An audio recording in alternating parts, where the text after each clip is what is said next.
You are drinking contaminated water right now. And I do not mean that in a dramatic way. I mean it in the very boring, very documented, government-confirmed way. A U.S. Geological Survey study, not a conspiracy blog, not a wellness influencer, the actual federal government, found that at least 45% of tap water in the United States contains one or more forever chemicals. These are called PFAS. They do not break down. They accumulate in your blood. They are linked to various long-term health concerns. And the most expensive filter on the shelf at your hardware store? It cannot fully get rid of them either. So here's the question nobody is asking loudly enough.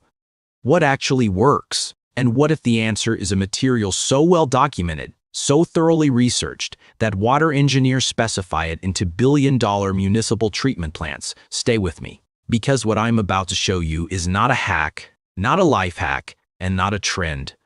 It is chemistry. And it has been sitting in plain sight for over a century. Let us start with what is actually in your water, because this part matters, and most people skip it. The same USGS study confirmed that 176 million Americans live in areas where drinking water has tested positive for PFAS. The Environmental Working Group puts the number at risk even higher, over 158 million people. These are synthetic chemicals originally developed for non-stick cookware, firefighting foam, and stain-resistant fabric. They ended up in groundwater, then in pipes, then in us. Studies now show over 97% of Americans have detectable PFAS in their blood. And that is just one category of contaminants. Your tap water can also carry lead leaching from old pipes, chlorine added as a disinfectant, chlorine byproducts called trihalomethanes that form when chlorine reacts with organic matter, agricultural pesticide runoff, and pharmaceutical traces that survive municipal treatment. The EPA has identified 32 recognized organic contaminants in U.S. drinking water. They regulate some of them. Many are still unregulated or only recently had limits set. So the goal is simple: exposure reduction. How do we lower the parts per trillion in our daily lives without spending thousands? People respond to this information in one of two ways. They buy a $200 pitcher filter, or they buy a $500 under-counter system, or they spend more. RO systems run anywhere from $300 to over $4,000 installed, and then they replace the cartridges every 6 months and forget about it and assume the problem is handled. But here's what the Environmental Working Group warns that most people do not know. A neglected filter can actually reach a breakthrough point where it releases trapped chemicals back into the water. This is not a conspiracy theory about the filter industry. This is the science of the material itself. Maintenance is not just a suggestion. It is built into how these systems work. An old or overused filter is not a neutral object. It is a liability. There is a material that municipal water treatment plants use, that hospitals use, that the military uses, that emergency rooms use to treat poisoning. It has been in use for water purification since ancient Egypt, refined through the Industrial Revolution, and validated by the EPA, NSF, and independent research labs worldwide. It is called activated charcoal, more precisely, activated carbon. Now I know what you are thinking. You have seen activated charcoal marketed in juice cleanses and face masks, and everything else that gets slapped onto a trend. Forget all of that. I am not talking about a wellness product. I am talking about a material with a surface area per gram of over 1,000 square meters. The EPA itself has cited figures of up to 1,400 square meters per gram. Do you understand what that means? Take a single gram of this material, a pinch, lighter than a paperclip, and unfolded. It covers the floor space of a small apartment. Every single contour of that surface is a site where a chemical molecule can be captured, held, and pulled out of your water.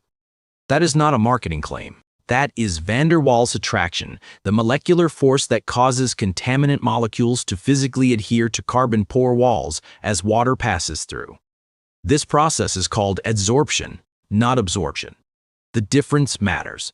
Absorption is a sponge soaking something up into its body. Adsorption is a surface trapping something on contact and holding it there. Activated carbon does not soak up contaminants. It captures them on a surface so vast, so porous, so dense with microscopic channels that the water passing through simply cannot carry its chemical passengers out the other side. Here's what the research confirms it can significantly reduce. NSF and EPA studies document that high-quality activated carbon filtration is one of the most effective tools for drastically reducing chlorine, in many cases to levels below detection. It significantly cuts chloroform and other disinfection byproducts. It reduces pesticides including glyphosate, herbicides, PFOA, PFNA, and other PFAS compounds, the same forever chemicals I mentioned at the start. And it addresses volatile organic compounds, benzene, trichloroethylene, and dozens of other industrial chemicals. In some cases, reduction levels reach below the threshold of laboratory detection. That is not a miracle claim, that is the documented performance of a well-maintained quality carbon filtration system. Now, before we go further, there is something important you need to know about sourcing and safety. Because this is where the details actually matter. Here is what the filter companies do not put on the front of the box. The material inside those $80 pitcher filters and $200 countertop systems is the same core material. Granular activated carbon, sometimes carbon block, which is the denser, more effective form. But the mechanism is identical. You are paying for packaging, for marketing, for proprietary cartridges, for the plastic housing. The activated carbon itself is a raw material available from reputable suppliers. Now, and this is critical, if you want to understand how this material works through a demonstration, here is the science of a multi-stage filtration model. This is the same layered logic that engineered systems use. Important disclaimer before we continue. What I am about to describe is a demonstration of the chemical adsorption process for educational purposes. This DIY setup functions as a stage 1 mechanical and chemical pre-filter only. It does not remove biological pathogens, bacteria, viruses, or parasites. You should never drink water from an uncertified or unknown source without proper sterilization. This is a science demonstration, not a replacement for a certified water treatment system. With that clearly stated, here is the layered filtration logic. You take a clean plastic bottle, cut the bottom off, flip it upside down so the neck points down over a collection container. Layer it from bottom to top, cotton first.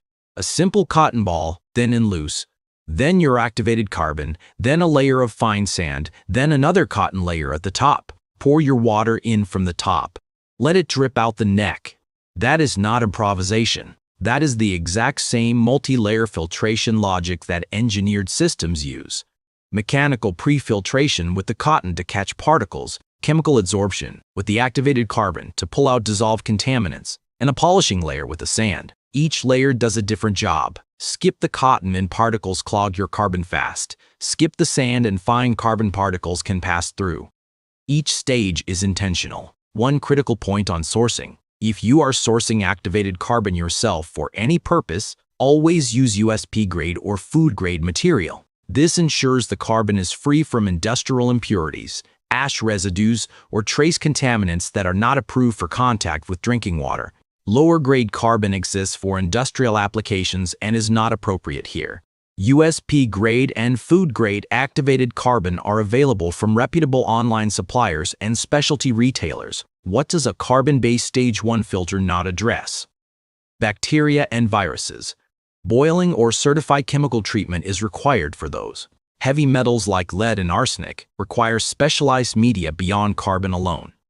Nitrates are not effectively captured by carbon.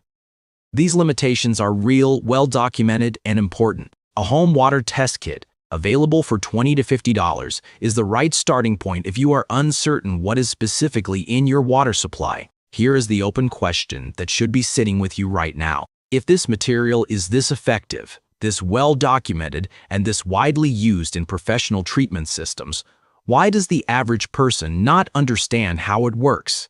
Part of the answer is commerce. The water filtration industry is worth tens of billions of dollars globally. Activated carbon is a raw material. There is no margin in explaining the mechanism. There is margin in selling branded housing with proprietary cartridges on a subscription. Part of the answer is convenience. A properly installed, properly maintained, certified system is genuinely easier to use day to day. That is a real advantage.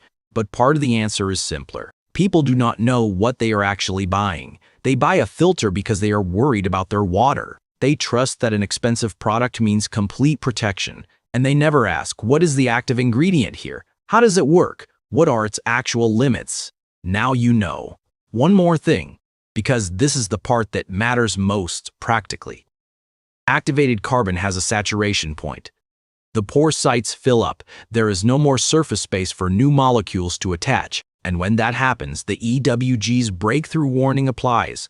A saturated filter is not a neutral filter. The transparency advantage of understanding this material directly is significant. You know what you have, you know how it works, and you know when it needs to be replaced. You are not guessing whether a manufacturer's replacement schedule is designed around your water chemistry or around their sales cycle. The best whole house systems, the properly maintained RO units, the NSF-certified carbon blocks, they work.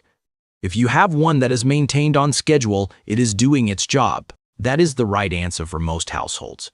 But if you have ever wondered whether the filter you bought actually does what the packaging implies, or if you have ever let a cartridge run past replacement because new ones are expensive, the most important thing you can do is understand the mechanism, not the brand. The mechanism, a vast porous surface, molecular adhesion, contaminants captured on contact. That is the chemistry inside every filter worth buying. That is what municipal engineers specify. That is what hospitals rely on. That is what the science has documented for over a century. Now you understand how it works. And once you understand the mechanism, you can make an informed decision about every product, every system, and every claim you encounter. That is the point of knowing the science.